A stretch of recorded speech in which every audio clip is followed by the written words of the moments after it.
Assalamu alaikum jama'a, bari wa Allah bari wa sayyidina Rasulullah. Na fito ne a wannan lokaci in yi magana wadda ita ce ta gaskiya, a gaskiyar zance, kuma irin yadda Musa yake ta sanarwa a jiya, mu kuma ba mu jiya ba, sai da safe muka jiya wasu suka gaya mana, muka ji kuma a kunnen mu ma muna a shirye akan kare martaban manzon Allah. To dama Allah subhanahu wa ta'ala shi da kansa duk abin da ya faru akwai hukuncin da ake yi a kansa, shi ma ya sabkar da doka, kuma bin na gaba shi ne bin Allah. Kawai shugabanni jami'an tsaro wasu suka kira ni da sauransu, kuma na tabbatar da waɗannan jami'an da suka kira ni akan maganan nan, wallahi kowane su akwai adalci a cikin maganarsa, don ba wanda ya yi min wata magana wadda za ta nuna cewa shi zai ci zarafin mu. Ya nuna mana, wallahi ya nuna min cewa su suna a tsakanin wannan abin tsakiya. Wallahi duk abin da an matsala za a gani kuma za a yara ya mai to. Don haka nake kiran jama'a, kowa musulmai magoya bayan annabi Muhammadu cikin wannan tafiya, kowa da Allah ya taushe zuciyarsa, mu gani abin da shugabanni za su yi daga yanzu zuwa gobe. Ni dai na gaya musu cewa jayayyar mu ita ce a fito karara a gaya mu annabi magana ko iyayen manzon Allah. Idan akwai hujjar da Allah ya ce a gaya mana wannan magana, kuma a faɗi cewa mu za mu ji zafi, shine wa'azi, shine shirya, sai a kawo mu shirye muke da in gaskiya ta zo mu za mu ɗauka. Mu kuma dan Allah duk wanda adda irin wannan ra'ayi da Allah ya bashi a cikin rayuwarsa, mu dai wallahi ba mu da abin da ya fi min Allah da manzansa. Kuma kowa shugabanni mu sani cewa Allah subhanahu wa ta'ala ya ce kunu bil qisti shuhada, ku kasance masu gaskiya da adalci ga mutane. In ya kun ganiyan au faqiran Allahu bayna, mu dai wallahi Allah ya sani faralin mu mun sani, ya ta rage gare ku shugabanni. Wallahi Allah shi kadai adda mulki, kuma shi ya ba ku, kuma wallahi ba wani duk duniya wanda ya amshi mulkin nan in ba gare ku. Kuma wallahi ubangiji yana tare da kowa, yana ganin duk abin da ke faruwa. Idan an yi wannan zaman, wallahi za a koma yin shi alkiyama. Ni dai wallahi babu wani wanda ya sami cikin wanga lamari in ba soyayya ta bar annabi Muhammadu kuma da hujjata. Saboda ni na ga Allah subhanahu wa ta'ala ma da kansa, matansa wayanda an cire annabi sai su. Wallahi Allah ya ce musu da yadda suna mai kuskurniya, wallahi Allah subhanahu wa ta'ala da kai ne ya yi musu magana, ya ce wa'yanta za hara alai, idan kun ka hito na hito da shi, fa inna Allah wa mawlahu, wallahi Allah shi ke jikin lamarin sa. Wa Jibrilu, kaji ya kara da Jibrilu, wa Mika'ilu ya kara da Mika'ilu, wa Azra'ilu ya kara yayi ta kawo kai daga ƙarshe yace wal mala'ikatu da mala'iku ba da zalika, wa'anda ba ko san wala ko suwa na ba ko bayyana nu wala ba. Kaga mu ba mu da kaman manzon Allah, kuma a matsayin mu na musulmi duk abin da zai kare martaban manzon Allah shi ne ya kamata mu fara da Allah. Malamai mu daina to yanzu Kirista me za mu ce mai ya dawo ya gaskiya Allah ta ce mu Kirista ya zo ya bi manzon Allah ya shiga aljanna, ya ji an ce iyayensa na wuta, dan Allah me zai ce? Dan Allah me ne zai ce? Ya kamata ɗan uwa mu zamo yadda Allah ya faɗe mu a cikin alƙur'ani, yadda manzon Allah ya faɗe mu a cikin hadisansa. Al-mu'minu ahlul mu'min, kalbu ne yani ko yashaddu ba'ruhum ila ba'd. Amma mu sai mu to a wata kan al'umma, duk wani da ya ji ilimi ya taso mai babu abin da zai fara illa shi tabo sabai ko wani abu ba daidai ba ne. Wanda ko annabi Muhammadu da ya ce ma Allah ka yi wa'azi, ya ce ka sa hikima ce, wallahi tallahi udu ila sabili rabbika bil hikmati dan aka sa hikima sai mutum shi lura. Sannan kuma ai Allah cewa ya ka fara gaskiya ya rasulullahi, da ya gaba su ji ya ce ka faɗa musu ulul haqqi min rabbik, kaman sha a fali kullun kaman sha a fali inna a'tadna lil zalimin nara. Allah ce ka faɗa musu ya rasulullahi, in sun ga dama su imani, in sun ga dama su kafa, amma shi dai Allah wallahi ya tana da wuta ga a ƙarshe abin da ba ta min rai nake yin wannan magana duk duniya duk wanda za ka zaga lahi idan ka zage shi ta iyayensa shi ya ji za su saboda ni Allah subhanahu wa ta'ala hujjata da ya yi ce Allah da manzo ne sannan ya kawo iyaye ya ce wa wasaina al-insana bi walidayhi ihsa jama'a kudi ba ha Allah da kai ne ka wa dan aran siya cewa wallahi ya kyautata ma uwaye musamman uwa yace hamalatu ummuhu kurha Allah ya ce mahaifiya ce ta ɗauki ciki ne cikin tilas wa da adhu kurha Allah ya wada mai kuma ta haihe shi cikin tilas baran tana so wa hamluhu wa fisaluhu 30 shahara haka wa Allah ya ce da yaye ne da shayar da shi cikin wata 13 to Allah duk duniya yana mutum zai zage ka da shi ka ji ciwo in ba iyaye ba babu wani zagi wanda wallahi ya a zage ka da iyaye don bancin Allah da manzo ne su yace a kyautata kaga shi yasa rayuwa ta ɓaci dole ma wallahi cikin wata 30 da yayi da wata 13 wallahi don haka Allah subhanahu wa ta'ala ya faɗi a cikin alkur'ani sa don haka dan Allah musulmi na duniya mu zama tsintsiya madaurin kiɗa kuma mu zauna a musulmi masu imani waɗanda ba dan wanga mallami ba ka son shi ba in ya ƙi gaskiya ka dale shi wangaran kana so ne in ya ƙi gaskiya ka dale shi wangaran ba ka so ne ka taso ka bore mai billahi alladhi la ilaha illa huwa ba Musa ba kuwa wala duk mallamin da a duniya in ga ya faɗa haka sai na ya magana kuma wallahi Allah ya sani kamin waggala dura ban da adawa da shi ko misqala zarrati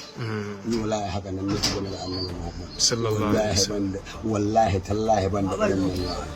na san wallahi Allah yana yi saboda Annabi Muhammad kuma wallahi ni na san rasulullahi in ban so shi ba ban san wanda ba so gaskiya saboda ko da rayuwarsa za ta fita wa fatinta babu abin da Annabi ke faɗi in ba ummati kuma kai alhamdulillah kana cikin ummati yake faɗa ma Allah mu zai sa mu faɗi magana wadda za ta so salawa al'umma kwarai ko ba haka ba gaskiya haka dan Allah mu zan ka sanin abin da za mu faɗi ai Allah cewa yayi fane kulhani aure ya smooth gaskiya ka ba Allah ko kai shi to balle ga sayyidina rasulullahi sallallahu alaihi wasallam da shahidar annabi Allah ya ce ita da wuta har abada shikenan a za ka yi da mahaifar da annabi Muhammad ya kwanta gaskiya wallahi Allah da kansa bai taɓa yin halitta irin annabi Muhammad wallahi kamin yayi duniya da lahira ya tsara duk abin da zai yi da littafi to da yake dai ɗaro gan magana ta yi tsawo yanzu ina ganin abubuwa sun kankama su Musa sun yi ɗumuwan da sun ka yi kai ma ka ja a matsayinka na masoyi manzo Allah sallallahu alaihi wasallama ka ja su ma sun ja ƙarshe wasu manya sun shigo sun bashawarce ka da ka bari za a zauna da su a ce su daina kai ma ka daina waɗannan bidiyon da haka yi musu da sauransu kana ganin hakan in an ka yi dama kai hadafinka kenan baka da wata ja dama kai dai su taba annabi kai kuma ka bai musu bidiyo karshe kai dai shi da dama ni ba wata jayayya ke gare ni ba da malamai ko wani abu sanin kowa ne a tambaya ko a gidan doka ai akwai wanda taba annabi Muhammad amma ga ci ne ai na taba shi ni ba ruwa na da an soki annabi ba wallahi ban uzuri sai na yi magana in wurin magana ni yanzu in ya bari wallahi ya ce ya bari ko ya yi wani abu na nuna ya bari ni ba ina tare da shi gaskiya in ya kama hanya ta Allah da manzon Allah da ganin girman Allah da manzon Allah wallahi in wani taba shi ina ai haduwa ni kowa da kowa musulmi nauna gaskiya da jayya da kowa amma Allah ya kauce ban biye kuma gyara gaskiya ne don haka ba malami ba ko wanda ko mu da ɗalibai ana an ka waɗa mana ga gaskiya muna da masha Allah haka an uwa fata alkhairi a gare mu duk abinda Allah ka yi a cikin lamarin ga wallahi na san daidai na kuma na yarda kuma wallahi Allah na san ba ka tuzurtar da annabi Muhammad tabbas daga ƙarshe Allah kai ka san abin da a cikin zukatan bayi don kai ka ce in tufidu ma bi an fusu au ya hukuhu hasibukum bihillah Allah kai ka san hukuncin da za ka yi ga al'amarin ga Allah na ban maka shi kenan alhamdulillah kai muna hukunci da kanka kai hukunci Allah naka shine na gaskiya masha Allah Allah kai ashirun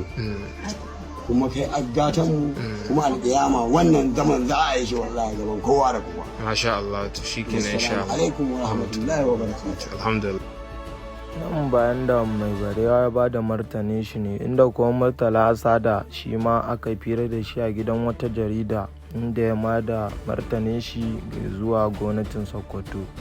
To yana ganin yanzu ko ya kashe Murtala Asada, ya kashe Musa Lukuwa, tunda akwai takun saka tsakanin Murtala Asada da gwamnatin Sokoto, akwai takun saka tsakanin Musa Lukuwa da majalisar sarkin musulmi, ba abin da za a yi. Abin da ya nuna ba a komai har yanzu da nika ma magana mai barewa na nan yana yawo da adduna ne tare da yara ne da nuhin yana neman Murtala Asada da malam Musa Lukuwa. Wannan yasa muke tabbatar ma duniya cewa halin da ake ciki yanzu dai hukuma babu abin da ta yi. Wannan dan ta'adda ya yi bidiyos guda 14 yana cewa sai ya kashe malam Musa Lukuwa, sai ya kashe ɗalibinsa Murtala Asada. Wannan yasa muka ɗauki mataki na hukuma. Ni Murtala Asada ne na je na nemi lauyoyi suka rubuta petition, na farko zuwa ga Commissioner of Police na jihar Sokoto, na biyu zuwa ga Director SS na jihar Sokoto, na uku zuwa ga Commander na Civil Defense na jihar Sokoto. Bayan mun rubuta petition, muna so mu je mu ga Commissioner of Police. Na haɗu da Malam Musa muka shirya za mu je wurin Commissioner of Police, muka kira yaronsa muka ce ya gaya mai ga mu zuwa. Ya gaya mashi ga Murtala Asada da Malam Musa Lukuwa suna son su ganka, ya ce ba zai gansu ba.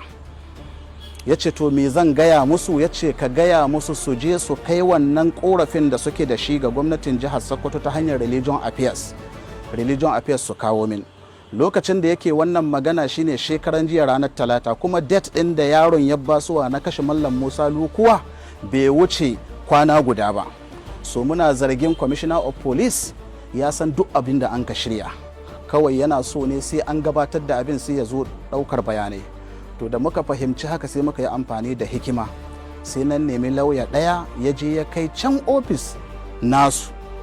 aka je aka yi muna stamp, aka ba mu acknowledgement, tana hannunmu.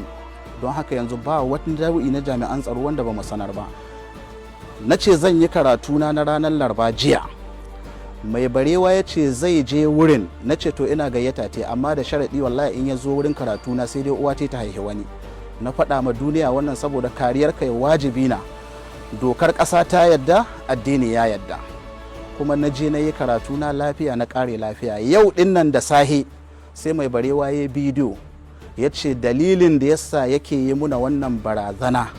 shine muna sukar sarkin musulmi, muna sukar gwamnan jihar Sokoto. Akwai bidiyon yanzu, in mun ƙare zan tura ma sai ka yi adalci ka sanya bidiyon mutane su ga inda ya bayanin dalilin da yasa yake muna barazana. So wannan yasa muke zargin gwamnatin jihar Sokoto da majalisar sarkin musulmi. Dalilin mu mai karfi wanda ya nuna haka, wannan dan ta'adda kes a gare shi na kashin mutane. In kana so zan kai ka gidan yan uwan wanda ya kashe. Hukuma ta kama shi ta kai shi kotu, kotu ta tura shi gidan yari. Yanzu shekara ta 6 gidan yari, gwamnatin jihar Sokoto ta zo ta fitar da shi. So wanda ya ta'addanci na kisa, a ce gwamnati ta je ta fitar da shi, duk da na san dokar kasa ta ba mai girma gwamna dama yana iya wa kowa afuwa, amma ana kallon nadamar mutum. So yana ganin ya yi kisa, gwamnati ta yi amfani da karhinta da constitution ya bata ta amso shi. To yana ganin yanzu ko ya kashe Murtala Asada, ya kashe Musa Lukuwa, tunda akwai takun saka tsakanin Murtala Asada da gwamnatin Sokoto, akwai takun saka tsakanin Musa Lukuwa da majalisar sarkin musulmi, ba abin da za a yi. Abin da ya nuna ba a komai har yanzu da nika ma magana mai barewa na nan yana yawo da adduna ne tare da yara ne da nuhin yana neman Murtala Asada da malam Musa Lukuwa. Wannan yasa muke tabbatar ma duniya cewa halin da ake ciki yanzu dai hukuma babu abin da ta yi. In za mu yaba ma jami'an tsaro, za mu yaba ma DSS ne, domin su gudunmuwar da suka basuwa ko hikima ta magana ka kwantar ma mutane da hankalinsu da nuna cewa ana kokari tsakani da Allah. Darakta SS ya yi wannan, kuma ya tura jami'an tsaro sun je sun ga abubuwan da sun ka gudana, kuma ya yi kokari. Amma tsakani da Allah abin da ya shahi Commissioner of Police ba abin da ya, kuma ni na san ba zai yi komi ba don yana ru'uba. To shi mai barewa cewa yake saboda wasu kalamai ne da kuka yi waɗanda suka yi suka ga wato janibin iyayen manzo Allah. To wannan magana duk mai hankali ya san ƙarya ce, domin idan aka tambaya akan bayanan ne to waye ya bayanan, Murtala Asada ko Musa Lukuwa? Idan Musa Lukuwa yayi, me yasa Murtala Asada ke tahowa kan takarda na wanda za a kashe? Kila ka fahimci yanda abin yake. Saboda haka wannan magana ƙarya ce. Maganar da malam Musa Lukuwa yayi a cikin littafi take, akwai malamai su ya kamata a ji sun yi hargowa sun yi ƙara cewa ba su yadda ba ko su kai ga hukuma ko su kai ga gwamnati ko majalisar sarkin musulmi ba su kai ba, su ba su hito suka yi ba, amma an yi amfani da ɗan ta'adda. Wannan ɗan ta'adda ɗin da ya yi bidiyo na minti 2 wacce zai kashe gwamna ba zai ƙara minti 5 ba a kamo shi ba. To amma yanzu yau fiye da sati guda yana yin bidiyo kullun yana hudin zai kashe Musa Lokuwa da adduna ne rike ga hannu da gariyo kuma yana cikin maye, kuma gwamnatin Sokoto ta sani in yace zai yi kisan yana yi don yayi an gani. So ba za mu kwanta wani katon banza ya zo ya kashe mu ba saboda personal interest na wasu. So abinda ni nake faɗa akan gwamnatin Sokoto da gwamnatin tarayya abu ne wanda reality na duk duniya ta san haka yake, kuma ni ina kalubalanta idan akwai abin da nake faɗi wanda bai wa gwamnati daɗi ba ko bai wa wani ɗan siyasa daɗi ba, akwai kotu, ba wanda ya fi ƙarfin doka. Sai a kai Murtala Asa da kotu, ka ce kaza akan gwamnatin Sokoto ko gwamnatin tarayya ko kaza, zo kawo dalili. An gama da Murtala Asada,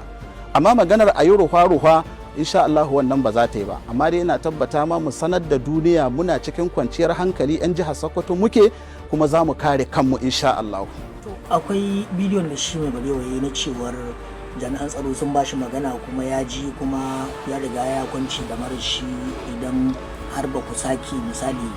abin da shi yake zargi ba to ba zai komi ba. Abin da zan tambaye ka, wannan bidiyon da kake magana ba yau ya shi ba jiya ya shi. To yau din nan da safe karfe 11 na safe ya sake yin bidiyo ya jaddada cewa zai kashe Malam Musa Luko, zai kashe ni. Yanzu nan zan sa ma bidiyon ka gani kuma in tura ma, ya kamata ka yi shoyin din koda kaɗan daga ciki su ji me ya faɗa. Saboda haka magana ce, to yanzu ɗauki misali ya yi wa idi na zai kashe ni, zai kashe Musa Luko kuma mun kai ma hukuma. Ok, yanzu magana ce na an lallaɓe shi. Wato an lallaɓe shi, ba ma maganar hukuma ta kirawo shi ta kirawo mu aji dalilin kisan ba. Ko kome tsakanin mu da shi, idan laifi an kai mashi wayayyi mashi laifi, kila ka fahimta. Saboda haka personal interest ne na gwamnatin jiha da majalisar mai alhurma sarkin musulmi, wannan shine abin da muke da shi.